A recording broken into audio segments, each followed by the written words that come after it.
Okay, we're in our step 3 of our 12 steps to spiritual recovery. Today we're recognizing divine guidance.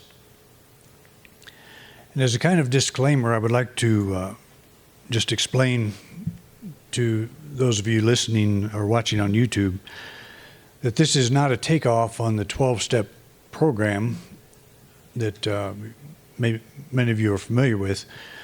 I did look at it, and I looked at each of the steps and thought about how to relate it to those steps, and I found that it was not really possible to do in all cases. But what I would suggest is if you are in a 12-step program, if you're dealing with substance abuse or dealing with someone you know that is, that I think this could be a very helpful program in addition, a very helpful 12-step addition to what you're going through now. I used to work with people in-house in a hospital in Missouri that were in recovery, and I talked to them about spiritual matters. That was what the purpose of my being there was. And I found that a lot of them are confused about the nature of God, the nature of spirit. A lot of them felt very guilty about the life they'd lived and didn't quite know how the God they grew up with, which was often an angry, vengeful God, could possibly forgive them for what they had been through. And many of the discussions that I had with them, they found quite helpful, because God doesn't hold grudges any more than gravity. If you trip down a flight of steps and gravity is not punishing you for something that you did previously, you just took a misstep. And there's no condemnation whatsoever, from the law of gravity. And so when we think of God, it's helpful to think of it in the same way. God is spirit. We talked about that on the first step. That God is an energy, a presence in whom we live and move and have our being. Not a human being, not an old man in the sky, not anthropomorphic in any way whatsoever. But we've all been raised with that view. So hopefully this is a 12-step spiritual recovery program, and what we're recovering from, in part, is our religious training. And we're recovering, in part, from our addiction to appearances, to the material realm. We look out at things in our lives, we look at relationships, we look at events that are going on, and we say, this is reality. And we have a reaction to that, and that controls our life. How do we feel today? Well, it depends on what's going on. So when we practice these spiritual principles, we don't look first to what's going on in the world to decide how we're going to think and feel. We go within ourselves. And that's a real challenge. It's as much of a challenge for those on the spiritual path as it is for one who's recovering from addiction, to not fall back on that old way of thinking. And we are truly addicted to appearances. And so it's, I think, a program that can be helpful in conjunction with breaking away from substance abuse or whatever it is you might be dealing with. And there's all kinds of addictions that we can have. And I think the 12-step substance abuse type of program is an excellent way to get out of that pit. And it's not we don't end there.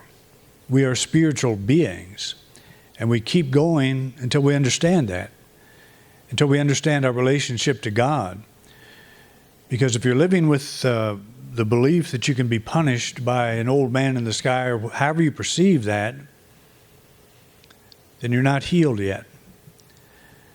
And the spiritual healing is just as important as any healing from a substance, because one of these days you're going to lose your body, and your body's what's addicted. You're going to be left with yourself. And so we want that to be in good shape, and it is in good shape. But recovering from any addiction, that's not the end of the road.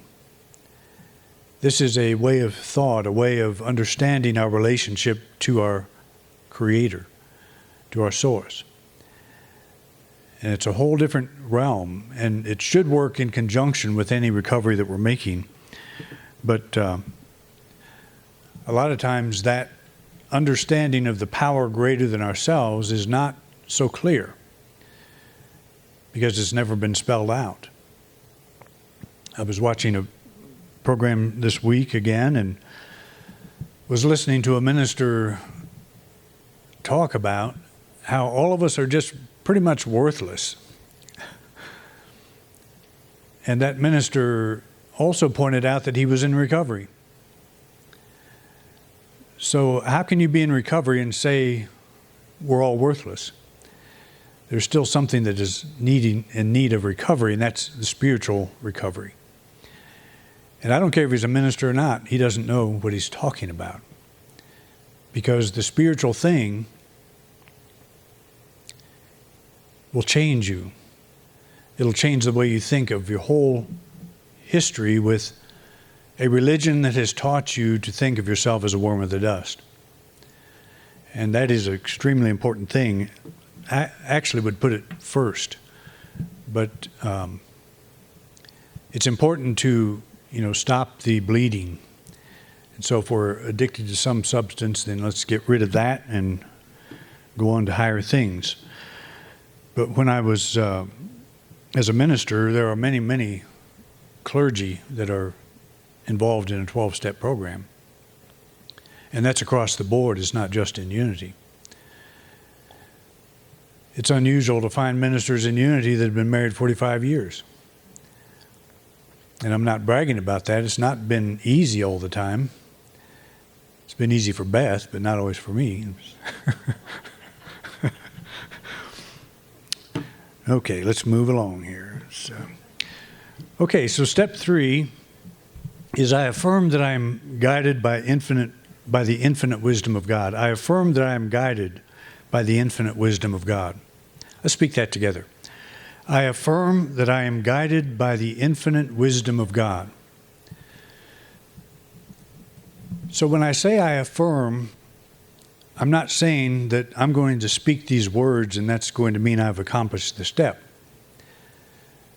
To say that I affirm means I'm going to throw my arms around this idea that I am guided by the infinite wisdom of God.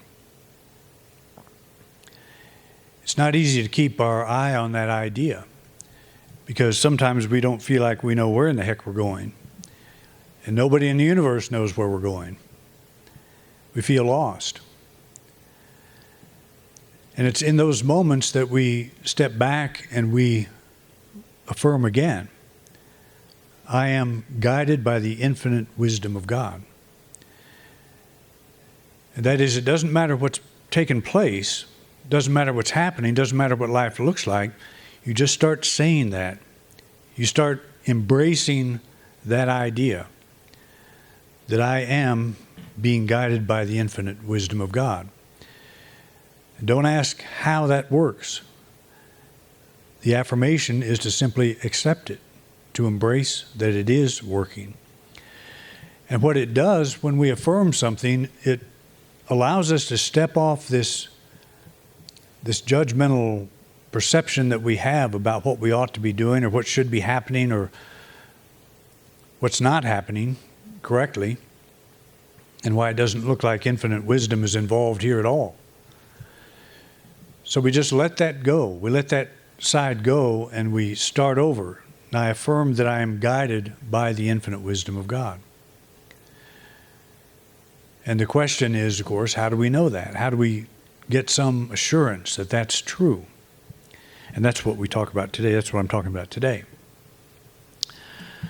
Learning to trust the positive direction of an activity we cannot see is an important aspect of spiritual recovery. The activity we cannot see is the quiet working of Spirit guiding our every step. Unlike hope that leaves room for doubt, trust is a definite set of the mind, an intuitive assurance that the thing we affirm is true. So trust and hope, we want to move as far toward trust as we can, to trust that what we say here is true, not hope that it's true. And that word is bandied around a lot. We use hope a lot, but when you think about, I hope this works out, we're leaving room for doubt. We're leaving room for something is not really working, or something could fall apart real easy. But to trust what I say is true is to allow my being to embrace that. And that's a very different state of mind. And our state of mind does play a role in how our life unfolds. It plays a role in how we go through life, whether we go through life peacefully or not. If you got in your car every time and said, I hope I make it to my destination, you may not always get in your car and go. When we get into our car and drive to a destination, to a place, we totally trust that we're going to make it there. And yes, there are accidents, there are things that happen on the way sometimes. But is that room for letting go of trust?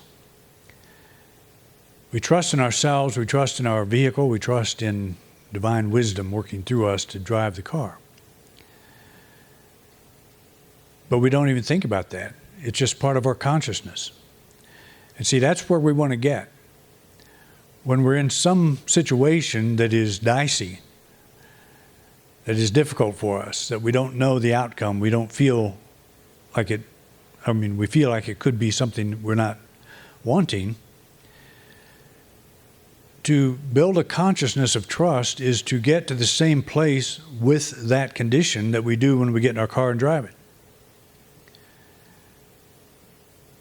How many of you get in your car and say, I trust I'm going to make it?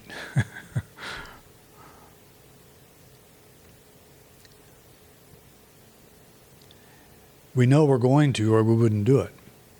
And we do it without thought. That is how, when we say we have the consciousness for something, that's what we mean, is it's so ingrained in us that we don't even think about what we're doing. We just get in our car and go.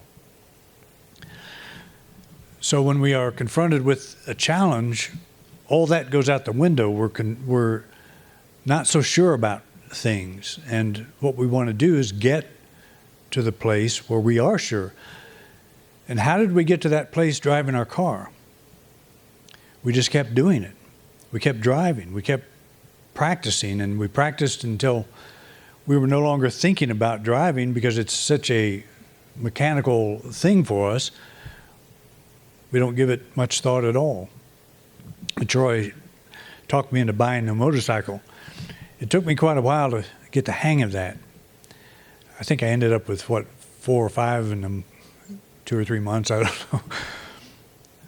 But it was something that was totally different. When I started skiing, same thing. There's nothing natural about strapping a couple 6-foot boards on your feet and going down a mountain. At least if you're from Missouri, we don't do that. So there's a lack of trust. But then you do it long enough, and pretty soon you don't think about doing it. You think about the scenery. You think about other things. You think about the enjoyment of doing it. You now have a consciousness for that thing. So that's what we're working toward, and that's why we have things like affirmations, prayers. We have spoken words that help us get a consciousness for the thing that we're dealing with. And what we want to build a consciousness for is this idea that right now I'm being divinely guided. It's built into me. We've learned that water always seeks the lowest level. As we sit mesmerized before a waterfall, we take for granted the fact that the water is fulfilling an irrefutable law of physics. Its nature and environment propel it to the lowest level possible.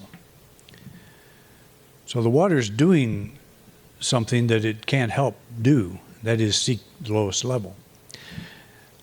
That activity occurs in a lot of ways. I was thinking of that when I was watching my cat, Sadie.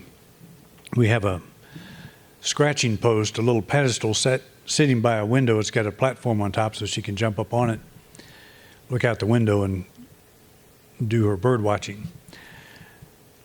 So I was watching her do this, and she sits there and thinks about, before she jumps up on it, thinks about it for a while, and she gets her body all in position. Pretty soon she jumps up, and it's always a perfect landing. And what she has done is she has solved a significant physics problem. So your cat is a physicist, and we don't really think of them that way. But it is able to calculate how much energy it's going to take to make a perfect landing on top of that scratching post.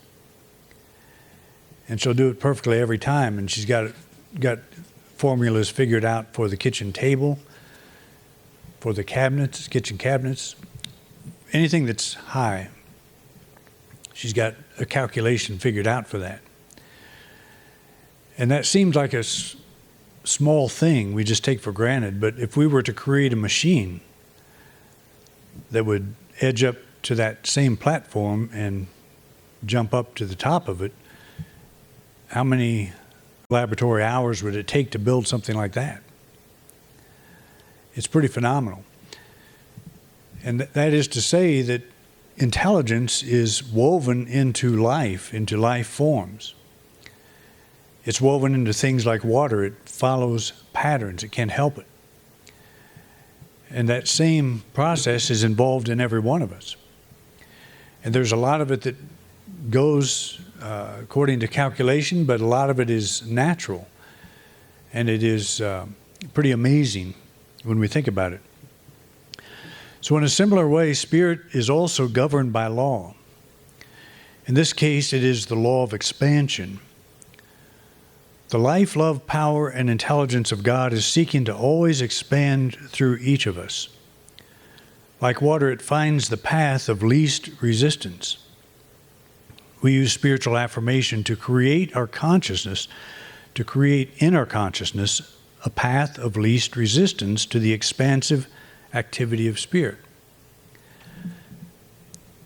So think of this as spirit is moving through us all the time.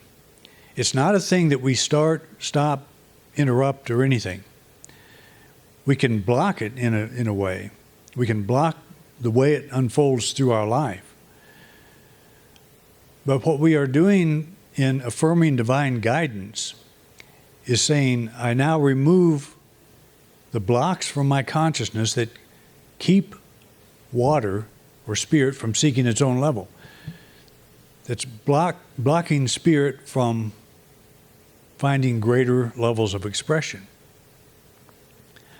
That's a natural process. That's the nature of spirit, to expand through all of its creations. And when a creation becomes so stagnant, so blocked, then it goes around it, just like the water would go around a rock. But it doesn't stop. Or it may fill up a blockage until it flows over that blockage and maybe breaks it down. But what we're doing here is looking at God as law, not as an old man we have to convince needs to start guiding us. That this guidance, what we're calling guidance, is the expansive work of spirit operating in us right now. If you're in a relationship, you're having trouble with it, you're fretting over it and all of that, you're creating a blockage. And we all do this. I'm not pointing fingers at anyone, and you can apply this to any situation. where you feel you are recoiling or feel that you do not have the ability to get through a thing, you're blocking the natural flow of spirit, that is divine guidance, expansion. Spirit does not want a channel that is holding on in fear, because it can't do its perfect work through that channel. But it doesn't condemn you for that. It allows you to have whatever experience you want to have. You probably don't want to have that kind of experience. I should say it allows us to have any experience that we choose to have. And we usually choose to have that experience because we don't know we have another choice. And that's the whole idea of spiritual recovery. We want to remind ourselves that we do have a choice. Yes, this is how it looks, and it's not looking so good right now. But there is a divine wisdom working through me, a divine intelligence. That water knows how to get through that blockage. And I work in myself to help it, to remove that blockage by making a statement, an affirmative statement. You've probably seen an irrigation ditch that has become so silt-bound that the water barely flows through. It becomes necessary to dredge out the silt so the canal can do what it was created to do. Negative mental and emotional states can act as a kind of silt in our consciousness. When you affirm that you're being guided by infinite wisdom, by the infinite wisdom of God, you are agreeing to dredge out the mental and emotional states, or that silt, that hinder your experience. So, what many of us do is we sit there and look at the silt, and we say, how did it get there? It must be my parents. It must be that person I'm married to. It must be, the state of the United States. That's why I'm so blocked up. But instead of doing that, instead of analyzing why it's there, we start dredging it. And how do we dredge it? We dredge it through affirmation. I am now being guided by the infinite wisdom of God. I don't pretend like it's not there, because I know how I feel and I know how I'm reacting. I know the history of everything that goes into the emotions that I'm holding at this very moment. But that has nothing to do with how water flows, because it does what it does because that's its nature. And we want to say to Spirit, we want you to do what you do because that's your nature. So I want to clear out this blockage. And I do that, begin doing that by affirming that I am now being guided by divine wisdom, divine intelligence. So we can analyze things and we can do whatever we want with it. Actually, you can use the silt for your garden or something. There's all kinds of uses for it, but not much use when it's in the canal. You want to get it out of there. When you think of your life, see yourself as an open canal that allows Spirit to do its expansive work through you. As you affirm that you are guided by the infinite wisdom of God, feel all doubt, fear, and feelings of uncertainty fall away. Know that the life, love, power, and intelligence of Spirit are all now doing their perfect work in you now. So this is truly about spiritual recovery. And what we have to keep in mind is you're not recovering something that you don't have, you're recovering something you do have. You're recalling, you're remembering. And that something you do have is the full presence of God within you as the life, love, power, and intelligence. So to say, I am now being guided by the infinite wisdom of God is an absolute truth. And you'll know that you've gotten this when you start relaxing and you start saying, good. Life is good. I let go and move on. All right? Thank you for coming out. See you next week. 1, 2, 3, 4.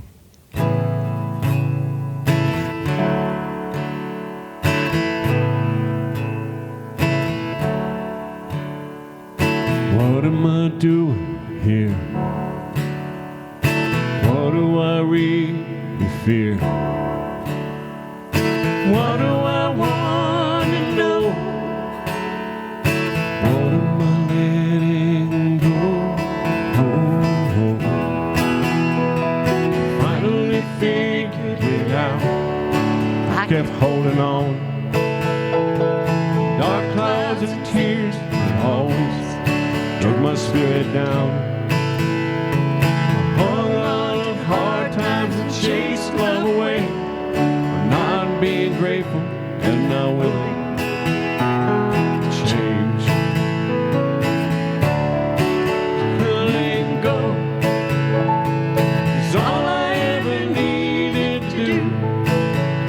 Letting go, and the light of creation comes shining through. Letting go, I want answers and learning to dance here.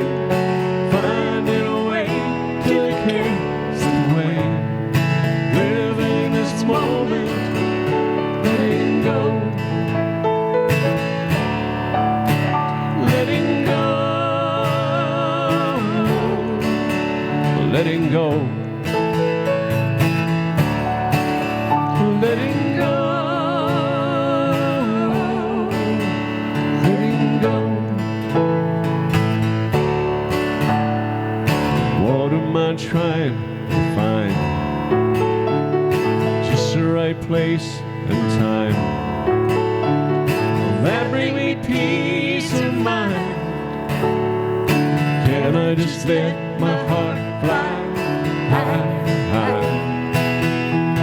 It's been real hard for me to see through this dream. I thought I knew it all, things not what they seem. I thought I was locked up while I was still free. Wrap myself in chains, didn't realize I held the key. Letting go is all I ever needed to do. Letting go, and the light of creation comes shining through. Letting go, I want answers and learning to dance here. Finding a way till I can't slip away. Living this moment, letting go. Letting go.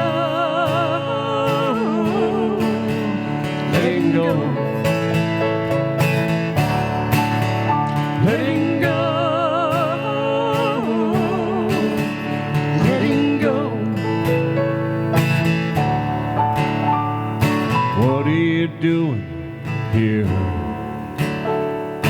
What do you really fear? What do you want to know? What are you letting go?